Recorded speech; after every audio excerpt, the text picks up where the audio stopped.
Ladies and gentlemen, welcome to a very special episode of Jordan and Drew, the Sports Crew. That's right, I am back, Jordon Lawrenz, on solo duty. Drew had his bonus episode on Friday. Now I get mine here on Sunday. UFC 263 is in the books. And it was a wildly stacked card. Did all the fights pan out as expected? It was a pretty easy card to predict, but wasn't the most entertaining card for some of the fights. That was expected with the Damian Maia fight. And the main event, I thought it would be a little better. We had 2 good rounds, and then the rest was eh.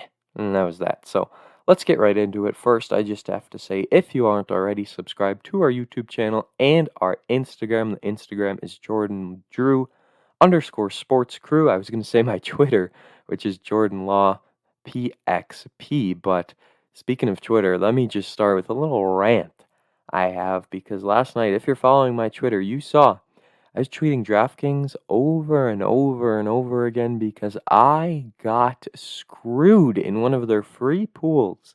I should have been 8 of 8 in the Marvin Vettori Israel Adesanya main event pool. I should have been 8 of 8, but they said there was not a submission attempt, and anyone watching that fight clearly could see Marvin Vettori had Izzy in a rear naked choke. Izzy got out of it in a matter of a few seconds, but still, that submission was locked in. But they messaged me back this morning, actually, and they said, according to UFC stats, there was not a submission attempt, and my mind was blown. I don't understand what happened there, but it looks like I'm stuck only winning $1 instead of $5. I'm not happy about it. That should have been an 8 of 8 night for me, but nothing I can do there, I guess. I tried, and unreal. That anyone watching the fight could see that was a submission, but enough of that. Let's get to this card. It all started.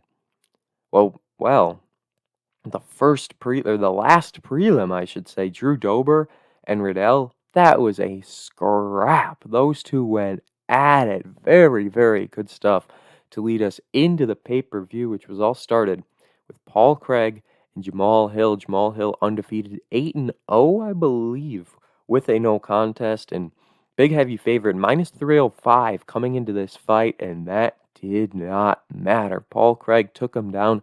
I don't even remember how the takedown took place, but once he did, Jamal was trying to fight out and, showed a little bit of inexperience because he gave up his arm, and Paul Craig took advantage. He grabbed that arm, he was moving it all away. He tried to have it in an arm bar.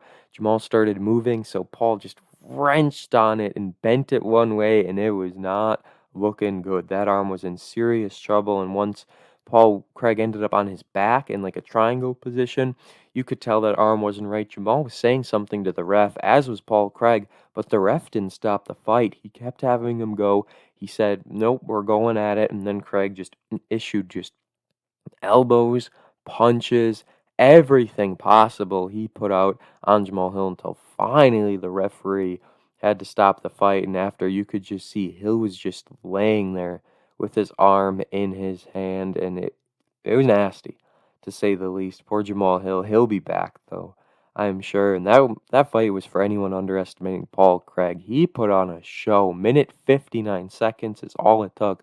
Under 2 minutes to end the undefeated streak of Jamal Hill. And thankfully, Dana White came over later in the show to the announce team, and he said it was just badly dislocated. The arm was not broken, popped back in place, good to go. So that is very good news.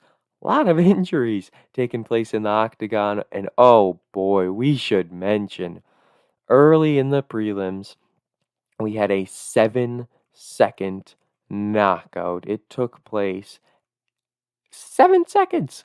Terrence McKinney knocks out Matt Frevola in 7 seconds. McKinney was a plus 175 underdog, gets the job done, and then he injures his knee as he jumps off the cage. I don't know if he did a flip or what, but he injured himself after winning in 7 seconds. What an idiot, right? I always cringe at the cage celebrations because you never know when something's gonna go wrong. Michael Chandler did it after his win, and I was like, oh boy, but injuring yourself after knocking someone out in 7 seconds, embarrassing to say the least. So back on track, Paul Craig, He has been on, I wanna say, a four-fight win streak. You can't really count it because there's a draw in there with Shogun Rua, but we go back to 2019. He's won 4 of 5 because, well, actually, if you go back to the start, let's go back to the start of 2019. He's won 5 of 7. One of those was a loss to Alonzo Menifield, and then one was that draw to Shogun Rua. So technically, I would say he's won 5 of 6 since 2019. Just don't count that draw because he avenged that loss. TKO win over Shogun Rua, and that was earlier, or pardon me, that was at the end of last year, November 21st of 2020. So good stuff from Paul Craig. He's on a 3-fight win streak. We'll just call it that. And then he's going to move on. Probably fight one more time this year. Usually he's fighting twice a year consistently. He actually fought 4 times in 2019. He fought twice in 2018, twice in 2017. So, I mean, that was a busy 2019 for Paul Craig. It resulted in a loss and a draw, along with 2 wins. So, there's that for him. Paul Craig, I'm a big fan of the guy, and as I am for Jamal Hill, he'll be back. No doubt about it. Just a bad fight for him. Not even a bad fight, I can't even say. He just got caught, and there's nothing he could do about it. So, next was a boring, but all remember the Mane Muhammad and Damian Maia fight. I don't understand why fans boo the Damian Maia grappling and stuff because it's a Damian Maia fight. You know exactly what you're getting yourself into. But all remember the name Muhammad was a minus 265 favorite. He gets the win by unanimous decision. I believe it was 30-27 on all the judges' scorecards. And the big thing here was takedown defense. That won him the fight, in my opinion. Did he stuff 20? If I remember hearing that right, that might have been a different number from the show, but I know it was insanely high. Maia kept looking for the takedown, and now Damian Maia has lost 2 in a row. He's 44 years old, if I'm not mistaken. So, 43, it says here on SureDog. 43 years old for this man, and he was still fighting at a high level. He won 3 fights in 2019, lost 1 last year to Gilbert Burns, and then lost here to Bayal Muhammad. He had a skid where he lost 3 fights to very good fighters. Tyron Woodley, Colby Covington, Kamaru Usman lost all of those, but Damian Maia has a win over Jorge Masvidal back in 2017 by split decision, but still, that is huge. And I mean, before that, he was on a tear. Beat Carlos Condit, Matt Brown, Gunnar Nelson, Neil Magny, Ryan LaFleur. This dude was beating everybody, and he is so consistent when he fights. But people are really starting to figure out the secret to Damian Maia. Once you actually figure out how to stop a takedown, you're pretty good to go, man. I mean, he can throw some punches. Let me see if he has a knockout win anytime recently. I doubt it. He has a TKO. Oh, and that was because of a rib injury back in 2012.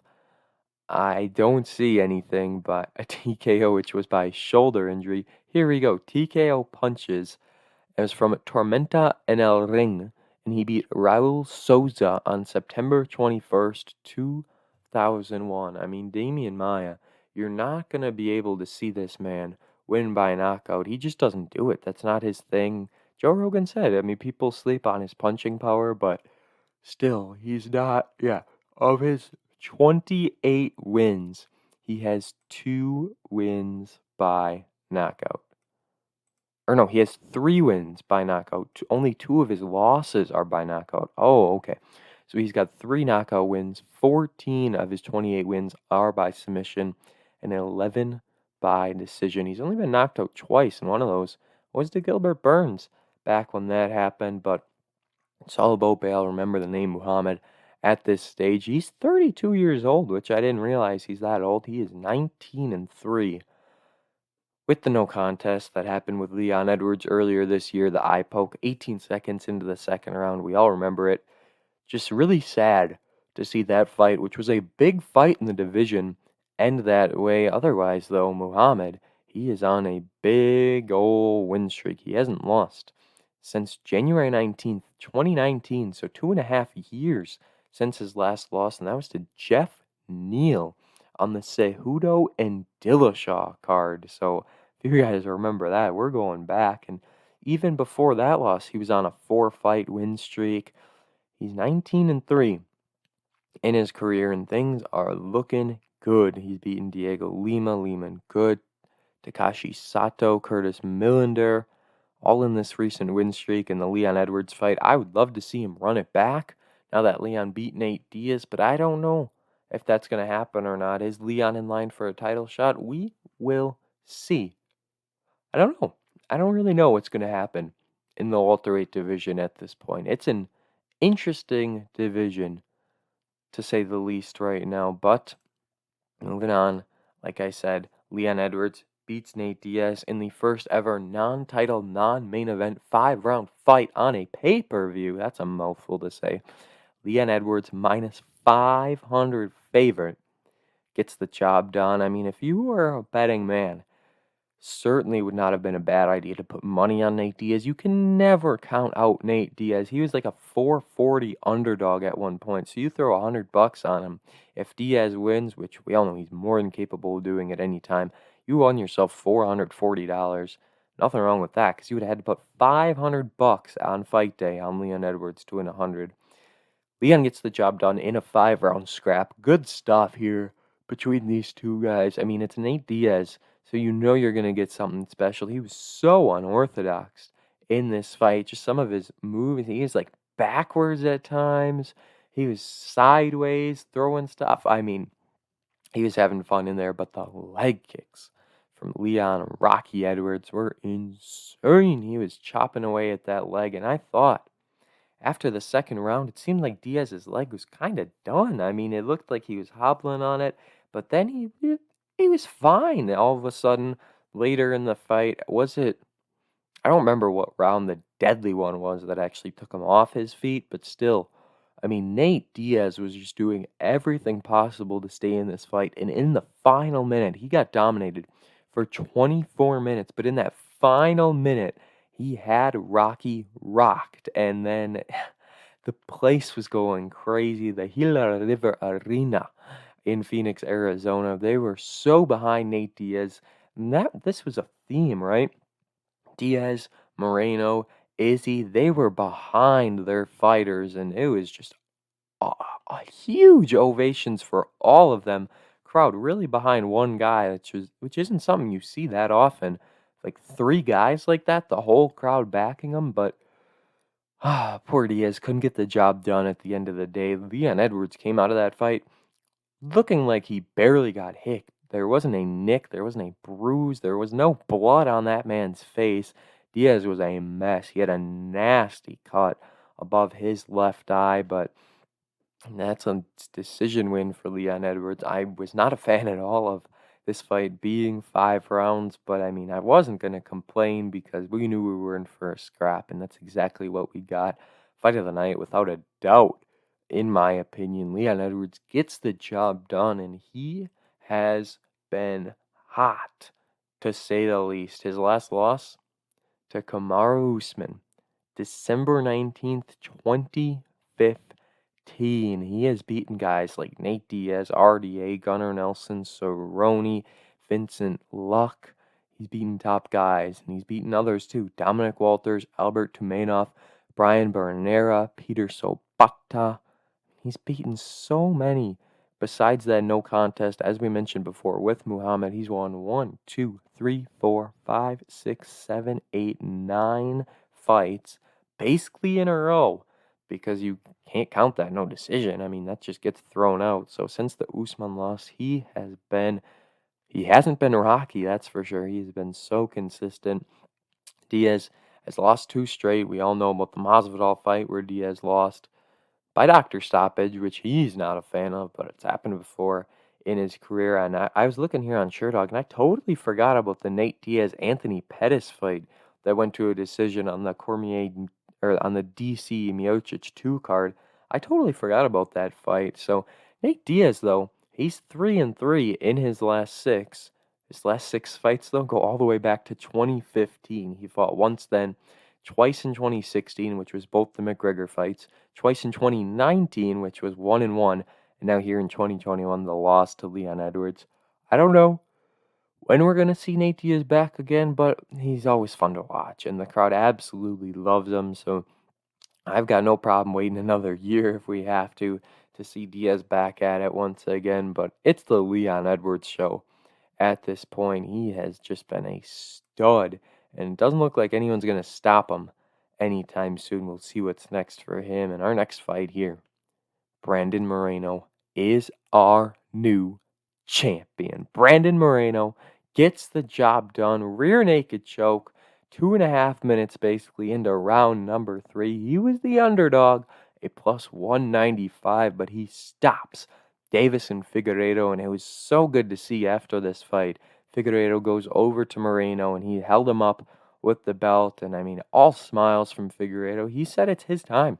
He said it's Moreno's time. It was his win here, and he told Dana White, Figueiredo, this is, he'll be back and ready to go in 4 more months. So we're going to see Davison in action one more time this year, it seems, pending they get everything figured out. Joe Rogan and Paul Felder, they made a comment about how this could just be the flyweight fight forever. These two going back at it, and honestly, I agree. We've got the draw in the first fight. Now Moreno wins. You know Figueiredo's going to want his rematch. I would have no problem with them running it back. I don't think they will. I think Figueiredo will get someone else in the division, and then a win will bring him right back to Moreno. Moreno's got 3 daughters, they said, and the story of Brandon Moreno is something else. If you haven't heard it, he was a 16 seed in the Ultimate Fighter, ends up getting cut by the promotion, by UFC, and now he comes back and stops Davison Figueiredo in the rematch to win the flyweight title. So happy for the guy. I mean, you could see the emotion didn't really set in for a while. It took a little bit after the fight, and finally he just busted out in tears. I mean, Brandon Moreno, I love watching the guy. I love watching both of these actually, but Moreno, it was his time. I wanted him to win. I was rooting for him, and he gets the job done. Good fight too for Moreno. I mean, he dominated the first round. I don't know what was up with Figueiredo, but he didn't really look like himself at times, unless Moreno was just coming in that good. And he wins the flyweight championship. I mean, these two guys are both holding the flyweight division up, a division that was on ice. I mean, it was close to ending. We wouldn't have had a flyweight division anymore, but thankfully it's here and alive and well. And Brandon Moreno is the new flyweight king. Our main event, Israel Adesanya, Marvin Vettori, a rematch from 2018 on a fight night, which went to a split decision. Izzy says clear as day he won that split decision fight. He thought Marvin Vettori was delusional for thinking he won. Go watch the fight yourself. April 14th, 2018, Dustin Poirier, Justin Gaethje. That's the card. UFC on Fox. So you can go watch that for yourself. I'm sure they released it for free leading up to this fight. UFC releases so many fights for free if you aren't on their YouTube channel. But here we are, the rematch. Vettori had won 5 straight fights, including 2 recent ones over Kevin Holland and Jack Hermanson. Both of those were decision wins. Actually, 4 of his past 5 wins were by decision. One was a Carl Robertson rear naked choke finish in round number 1. But Marvin Vettori, coming off 2 5-round fights, we know he's got the gas. We know he's good to go in that department. But he kind of was wearing himself out. I don't know. Joe Rogan mentioned how he looked bigger and he was bulk, and Paul Felder says, well, when you're in the gym that often, I mean, he fought twice in 2019, twice in 2020. This was his second fight of 2021. He just fought on April 10th. Not much of a turnaround. April 10th, May 10th, June 12th. It's just over 2 months. So he was very active, and maybe it caught up to him, but it's good to see Israel Adesanya get that rebound win after the Jan Blachowicz fight when he went up to light heavyweight to try and win that belt. It was never going to happen, in my opinion. Jan Blachowicz is something else, and Izzy couldn't get the job done up there. And I didn't know if it would affect him, if it would get to him, but this Israel Adesanya, one of the best we've seen. I mean, his takedown defense and the way he was able to get up and out of things absolutely beautiful. He had a tremendous cage walk at one point. I mean, sure, there was a time when he grabs the fence to try and block himself, but that's just a reaction thing. That's going to happen. He was doing very well for himself, not just in takedown defense, but when he went down on the ground, he did everything in his power, and he is just having fun in there, is one way to put it. I don't remember the scorecards actually for this fight, but Israel Adesanya won by decision, and that's really all that mattered at this point. Besides the first round or two, kind of a boring fight, honestly, but nothing you can do about it. I mean, these guys went at it, and the crowd did not like when Marvin Vettori tried to get takedowns, but there's nothing they could do about it. I mean, Vettori was just trying to do what he could to get himself a win. The leg kicks by Izzy were also a very big factor, and it makes you wonder why that corner of Marvin Vettori was having him stand in between rounds and not putting something on his leg. Give him some ice or something, but they didn't do that, so I'm not even going to bother going through all the wins Izzy's had because he's undefeated besides that Paulo Costa, or besides the Jan Blachowicz fight. 21-1 is his record. 15 of those wins are by knockout or TKO. So, I mean, Izzy tried, but Marvin Vettori wouldn't go down, and Vettori got some good punches in, but just not enough at the end of the day. And that's our card. UFC 263 in the books. Israel Adesanya remains the middleweight king. We had a new champ. We had a 5-round war between Leon Edwards and Nate Diaz. Now we look ahead to Saturday, June 19th, 6 p.m. Central Time, Korean Zombie and Dan Ige. That is going to be such a fun featherweight fight in the main event. Korean Zombie ranked number 4. Dan 50K Ige ranked number 8. Another ranked fighter on the card. Alexei Oleinik, the heavyweight. He's going to try and get moving up those heavyweight rankings. Tim Means and Danny Roberts will do battle. Marlon Chito Vera going to look to get back up the rankings as well as he takes on Davey Grant. Wellington Turman against Bruno Silva. And then Matt Brown, the familiar face, takes on Diego Lima. Matt Brown's such a fun fighter to watch, and our next pay-per-view is a big one. Saturday, July 10th, you know the time, 9 o'clock per usual, the number 1 ranked lightweight, Dustin Poirier, takes on Conor McGregor, the trilogy fight. We're here. We're ready. We're waiting for it. Conor McGregor might be my pick in that fight. It's such a good fight, though. Biggest pay-per-view of the year, probably. Taking place in Las Vegas. Tai Tuivasa and Greg Hardy is the co-main.